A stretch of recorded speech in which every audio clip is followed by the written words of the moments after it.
कामरान गुलाम बड़ा अच्छा परफॉर्म किया कल। कामरान गुलाम पाकिस्तान के टेस्ट प्लेयर हैं, पाकिस्तान से टेस्ट मैच क्रिकेट इन्होंने खेली, 5-6 टेस्ट मैचेस खेले। कामरान गुलाम से कुछ बात हुई थी मैच के बाद, वो सुन लीजिए, फिर गुफ्तगू का सिलसिला आगे बढ़ाते हैं।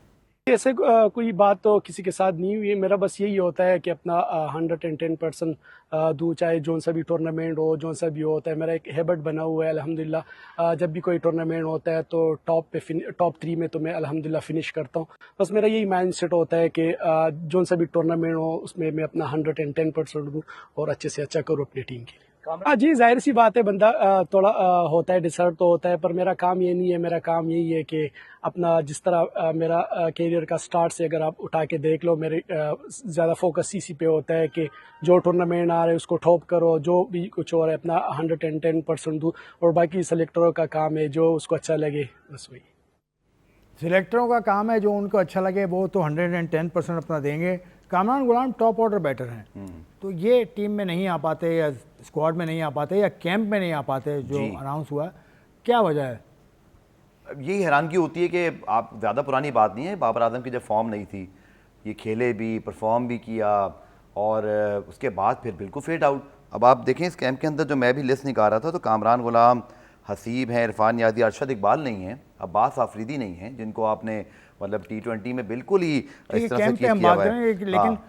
कामरान गुलाम के अगर स्टैट्स देखें, जी 6 टेस्ट मैचेस खेले हैं, पहले में सेंचुरी, तीसरे या चौथे में 50, उसके बाद इनका 30 भी स्कोर नहीं कर पाए। हाँ। आखिरी जो उनके 10 टेस्ट इनिंग्स हैं जी जी उसमें 30 रन भी नहीं बनाए इन्होंने। जी हाँ, बिल्कुल फॉर्म में डिक्लाइन था। लेकिन मैं सिर्फ ये समझता हूँ कि हमारे यहाँ ऐसा क्यों होता है। मैंने कभी ऑस्ट्रेलिया इंग्लैंड में नहीं देखा। या तो देखें, प्लेयर सिलेक्ट नहीं होता है, सिलेक्ट होता है तो वो फिर आपके प्लान्स में रहता है, उसकी एबिलिटीज़ पे ट्रस्ट किया जाता है कि इस लड़के में एबिलिटी है। क्योंकि यहाँ तो बेचारा ऐसा हो जाए ना कि वो बिल्कुल परफॉर्म ही ना कर सके, पर एक लड़के ने आके डेब्यू पे 100 भी किया, उसके ऊपर प्रेशर भी था, वो एक बड़े नाम को रिप्लेस कर रहा था। सो मेरा सिर्फ ये ख्याल है कि आप फिर 49 में भी ना आ सके, वो ये समझ में नहीं आता। क्योंकि दुनिया भर में ये होता है आसिफ भाई कि आप लड़कों को खिलाते हैं, उनकी फॉर्म आती जाती है, परफॉर्मेंस के बाद की बात करूं। कोई लड़का आते ही परफॉर्म ना करे, 4-5 मैचों में ना चले, वो अलग बात है। तो होता ही ऐसा है। इमरान भट्ट, ये गलत है ना। इमरान भट्ट की स्लिप फील्डिंग अच्छी थी। अच्छा, मैंने आपको याद है ये सवाल उठाया था उस वक्त भी एनसीए के ऊपर, अभी भी वही मेरा सवाल होगा कि अगर कोई लड़का आके, इमरान भट्ट की आपने बड़ी अच्छी मिसाल दी, मुझे इसी तरह अब इमामुल हक को देख लो यार, उसको या लेके आप बात करते हैं हसन नवाज बाहर हुए, इरफान यादी अब आपके कैंप में नहीं है। ये तो वाइट बॉल के हैं ना, मैं रेड बॉल की बात कर रहा हूं। रेड बॉल के अंदर भी ये लड़के फिर वापस क्यों नहीं आ पाते? जाहिद, मैं इवन बॉलर की बात करूंगा, जाहिद महमूद ने डेब्यू किया था ना सर, आपने इसी तरह कुछ और लड़कों, मोहम्मद अली को भी खिलाया, चले वो तो एक्सपीरियंस बहुत है, आबिद अली, ठीक है। ये सारे लड़के फेड आउट हो जाते हैं। अब तो सिलेक्शन कमेटी भी, वसीम भी सिलेक्शन कमेटी का सरबराह रहे हैं, ये बेहतर बता सकते हैं कि अगर चलें आपको ज़्यादा कंसिस्टेंट मौके आसिफ भाई ना मिले तो आप ये ब्लेम कर सकते हैं, चलिए जी सिलेक्टर एक थे, दूसरे आए, चेंज ऑफ हार्ट हो गया, या अपनी अपनी चॉइसेस होती हैं।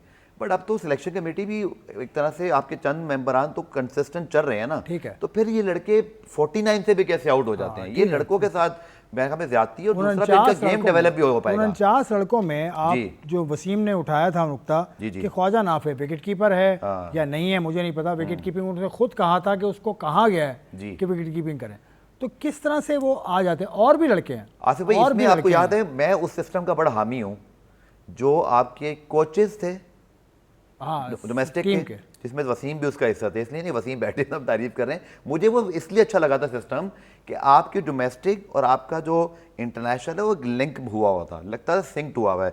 अब आपने बड़ी अच्छी मिसाल दी ख्वाजा नाफे की। ख्वाजा नाफे डोमेस्टिक में PSL में अलग ही तरह की जिंदगी चल रही है उनकी, ठीक है। नेशनल सेलेक्टर उनको कुछ और ही समझ रहे हैं। सो आपका क्लियर कोऑर्डिनेशन का मसला है, आपको शायद कम्युनिकेट नहीं हुआ या आपने देखे नहीं मैचेस जाकर।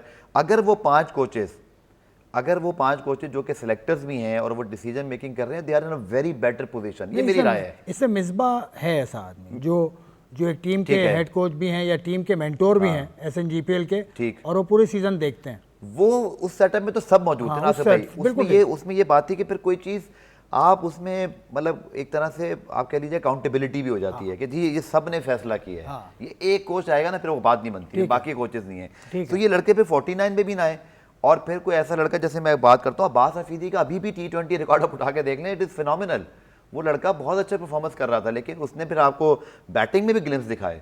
अगर सब लोगों को मौका ठीक मिल है। सकता है तो फिर अब्बास आफरीदी या शाहजेब या साद खान की मैं बात चलें। करूं, ये किधर है मेरे सारे?